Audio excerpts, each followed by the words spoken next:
My girlfriend's pregnant, so I want a divorce. We had been married for 3 years, and we finally bought our dream home. Just when we thought we'd start building a happy life together in our new house, this happened.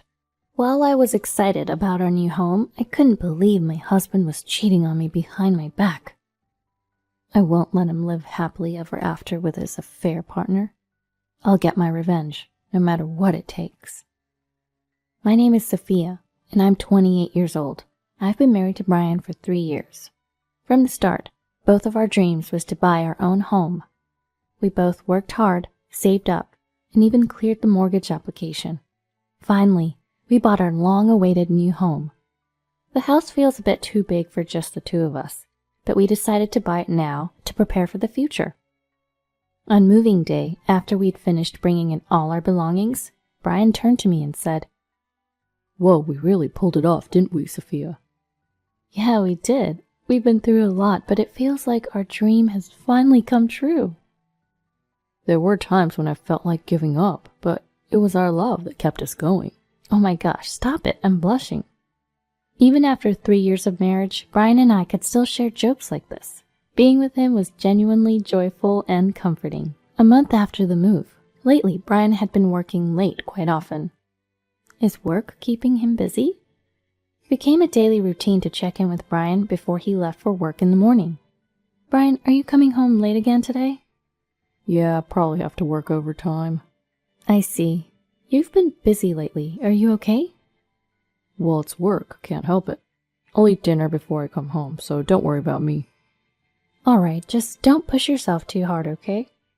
Even though Brian was coming home late, my days were filled with juggling work and household chores. Life was hectic, but I had a cozy home and a fulfilling job. I thought I was leading a somewhat satisfying life. Yes, that was until something happened. About 6 months after moving into the new house, I decided to bring up a topic with Brian. Hey Brian, don't you think it's about time we consider having a child? Well, what? A child? Yeah, we've been married for quite a while now, and we've even bought a house. What do you think? Let me think. After a brief pause, Brian gave me a rather vague response. Well, having a child is a blessing, you know. Do we really need to set a timeline? That's true, but I'm almost 30, you know. Having a kid at 30 isn't uncommon these days. Let's just leave it to timing. Okay, got it. I remember how much he used to say, I want kids soon. Right after we got married. Now he seems less enthusiastic about it. Although Brian's reaction made me uneasy, I tried not to think too much about it. Then, 1 week later, I came home from work to find Brian, who's usually home after me, already there. Surprised but happy, I rushed over to Brian. Brian, you're home early today. Let's have a quiet dinner together. I'll start cooking now, so just hang tight for a bit. Before that, can we talk? What's up? Can you sit over here? Sensing a different atmosphere than usual, I sat down as instructed, but Brian seemed hesitant to speak. Growing impatient, I slowly urged Brian. Hey, what's going on? Is something wrong? I want a divorce. What? What did you just say? I'm sorry, Sophia. I know it's selfish, but I just can't go on anymore. What are you saying? Divorce? This is a joke, right? We even bought a house, and we were just talking about having kids. I felt my head go blank with the sudden news. Come on, Brian, you're joking, right? Divorce isn't something to joke about. I'm not joking, I'm serious. Why? Why would you suddenly say you want a divorce? Well, what came out of Brian's mouth was unbelievable. Chloe, the woman I've been seeing, is pregnant, so I want a divorce. Chloe? What are you talking about? I can't abandon Chloe. I'll take responsibility and marry her. I don't understand. Are you serious? Why would I joke about something like this? Just, please, let's end this. I can't believe this. I never thought my husband would cheat on me, especially when we've been so close. My hopes were shattered in an instant. Since when? How long have you been seeing her? About 6 months. No, maybe a year ago.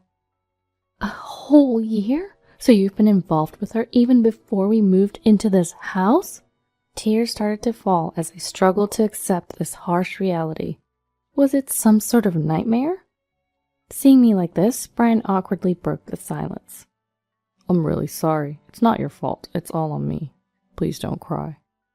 What are you talking about? How can you expect me not to cry when you drop something like this on me? You're right. I thought we would be happy together. I thought this home would get livelier when we have kids in the future, and now this. Each time I spoke, the tears would not stop flowing. Brian, trying to convince me, started talking in platitudes. I still love you, Sophia, but I have to take responsibility for the child too. I thought you would understand. Hold on, wait, do you still have feelings for me? Of course. The only person I love is you. That hasn't changed. But we don't have kids. Shouldn't we prioritize Chloe's child in this case? What was he talking about? If he loved me, he wouldn't have cheated in the first place, right? How can he claim to love me and still cheat, even getting the other woman pregnant? There was no way I could forgive such a convenient excuse.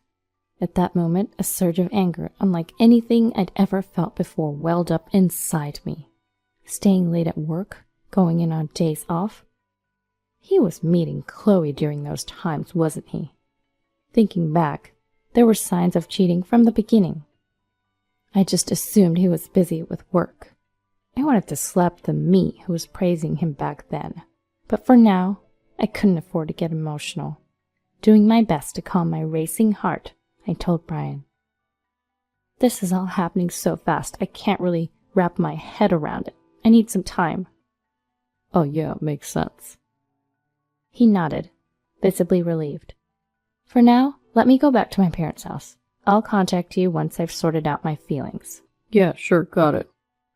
By then, I left the house without looking back. I could have really gone straight to my parents' house, but I didn't want to worry them. With no other option, I checked into a hotel. Since I had the time, I decided to do some research on divorce. Then I came across something astonishing. The guilty party can't request a divorce? This is it. This is the way to go. My spirits lifted as if the cloud of despair never existed. At the same time, a strategy came to mind. For the next few days, I stayed at the hotel and crafted my plan while searching for a reliable lawyer. During that period, I received daily texts from Brian. I really don't want to leave you either, but it's for the child. Please forgive my selfishness. You're my only love, Sophia. I need a decision soon. I can't keep Chloe waiting, especially for the sake of the child. Making the child his priority, he was reluctantly divorcing his beloved wife. I looked at his text with cold detachment. He was portraying himself as some tragic hero, and I simply replied, I need time to think. After a week, I returned home. Brian ran up to greet me, shouting, and assuming I had decided on the divorce, he took the liberty to proceed with the conversation. I was worried because you didn't come back for so long, but I knew you would understand. Sorry for the delay. I've finally sorted out my feelings. That's fine. Don't worry about it. So let's get to the divorce paperwork right away. I'm not getting a divorce. What?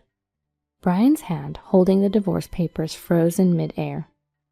Aha, what are you talking about, Sophia? That's a funny joke. A joke? There's no way. I will not divorce. Not ever. Well, why? Didn't you sort out your feelings? I did.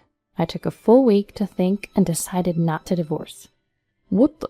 You can't just do that. He started to panic, probably assuming divorce would be straightforward.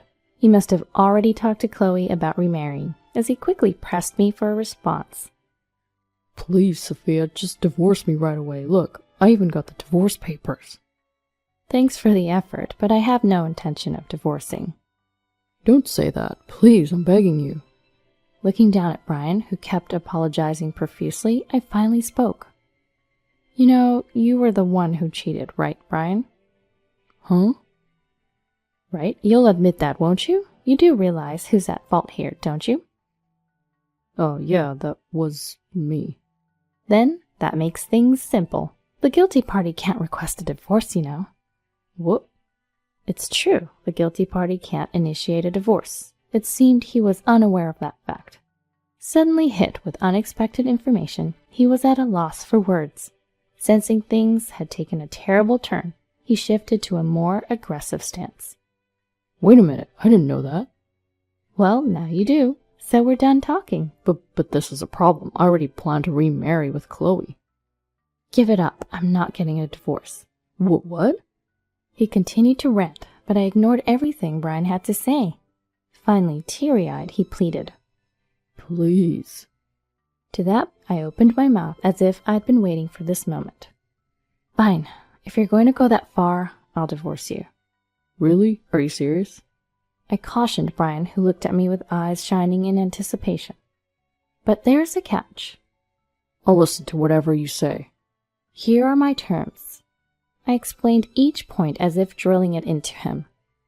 Firstly, all the savings we've accumulated since we got married, plus the savings from your bachelor days, and then the money we get from selling this house. All of that will be given to me as compensation and property distribution in the divorce. Those are my terms. What? Are you kidding me? That's impossible. Brian's face turned beet red as he rejected the conditions. Of course he did. If Brian were to agree to these terms, he'd find himself not just broke, but shouldering a 30-year mortgage on a brand new house all by himself. I resisted the urge to smirk and said to Brian calmly, If you can't accept my terms, then no divorce. What? Are you kidding me? No one would agree to this madness. If it's not doable, it's fine. We just won't divorce. After that, Chloe gave Brian a real earful. He was frantically running around to law offices trying to divorce me before his child was born, but apparently he was turned down by every firm, being told, Divorce initiated by the guilty party is not possible. Ultimately, Brian had no choice but to accept my terms. Worn down to the bone, Brian finally spoke to me. I can't take it anymore. I'll agree to all the conditions. Just give me a divorce. Well, of course, if you keep your promises, I have no problem with divorcing. Thank you, and as you said, I'll pay everything. Please don't claim alimony from Chloe in the divorce court. I see. I'll think about it. With that, Brian and I were officially divorced. Right after the divorce was finalized, I went ahead and claimed alimony from Chloe in the divorce court. Upon finding out, Brian called me, furious. Hey, Sophia, what the heck is this? This isn't what we agreed on. What do you mean, not what we agreed on? What are you talking about? Don't play dumb. We had an agreement that you wouldn't claim alimony from Chloe, right? What are you talking about? I said I'd think about it, but I never said I wouldn't claim alimony. What the hell does that mean? Apparently, the two of them were planning to get by on Chloe's savings for the time being. But when I claimed alimony, even those savings were completely depleted. That's low. Don't you have any compassion? Compassion? That's funny. To Brian's mistaken words, I responded clearly. The one who's low here is me? Let's not forget how we got here in the first place. You freaking cheated. Even so, did you have to go this far? I've already paid you enough money. So what? You think I should be grateful because you settled this with money? If I wanted to, I could ruin you socially. But I decided it's a waste of energy to do anything more for a lowlife like you. Get it? Never involve yourself with me again. With that, I hung up the phone and blocked all communications from Brian. Finally, I had taken my revenge on the cheater. As for that new home we bought, it seems we could only get back about 60% of the initial price. All the loan payments now fell on Brian, and he had no money to pay them off. He's borrowing from relatives left and right and still taking loans from financial institutions. In the end, it looks like he'll end up paying far more than the original mortgage. Despite having a child and increasing expenses, it seems that Brian and Chloe are fighting daily over money. Weren't you not going to claim alimony from me in the divorce? What's going on?